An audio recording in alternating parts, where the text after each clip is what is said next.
ক্রিকেটের খবর এবার বৃষ্টিতে ভেসে গেল বাংলাদেশ নিউজিল্যান্ড দ্বিতীয় টি-20। স্টেডিয়ামে এলেও ড্রেসিং রুম বন্দি ছিল দুদল। দীর্ঘ সময় অপেক্ষার পরও মাঠে গড়ায়নি খেলা। শনিবার মিরপুরে সিরিজ নির্ধারণী শেষ ম্যাচ। চট্টগ্রাম থেকে ইকরাম হুসাইনের রিপোর্ট। ঝুম বৃষ্টি সঙ্গে বাতাস, ছাতা ধরে রাখা দায়। এর মধ্যেও সময় মতো মাঠে হাজির হয়েছিল বাংলাদেশ ও নিউজিল্যান্ড দল। বাস থেকে নেমে সে যে ড্রেসিং রুমে ঢুকেছে ক্রিকেটাররা আর বের হতে পারেনি। শুধু বৃষ্টি থামার অপেক্ষায় কেটেছে পুরোটা সময়। গল্প, আড্ডা আর চা কফিতে স্বস্তি খুঁজেছেন ক্রিকেটাররা। কারো হাতে দেখা গেছে কার্ড, কেউইরা সামাজিক মাধ্যমে সেটা শেয়ারও করেছেন। সফরকারীদের দু একজন অলস সময়টা কাজে লাগিয়েছেন ইনডোরে হালকা অনুশীলন করে। সকাল দুপুর গড়িয়ে বিকাল, বেরসিক বৃষ্টি থামলই না।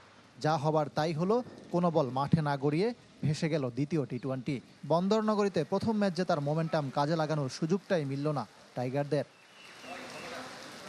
ঢাকায় শনিবার শেষ ম্যাচ দু দলের জন্যই হয়ে উঠল অতি গুরুত্বপূর্ণ। বাংলাদেশ চাইবে সিরিজ জিততে, আর নিউজিল্যান্ড সিরিজ ভাগাভাগিতে সান্ত্বনা খুঁজবে। বৃষ্টি উপেক্ষা করে ম্যাচ পরিত্যক্ত হওয়া পর্যন্ত মাঠে ছিলেন দর্শকরা। তবে টিকিটের টাকা জলে যাচ্ছে না তাদের, টাকা ফেরত দেওয়ার সিদ্ধান্ত নিয়েছে ক্রিকেট বোর্ড। ইকরাম হুসাইন, চ্যানেল 24, চট্টগ্রাম।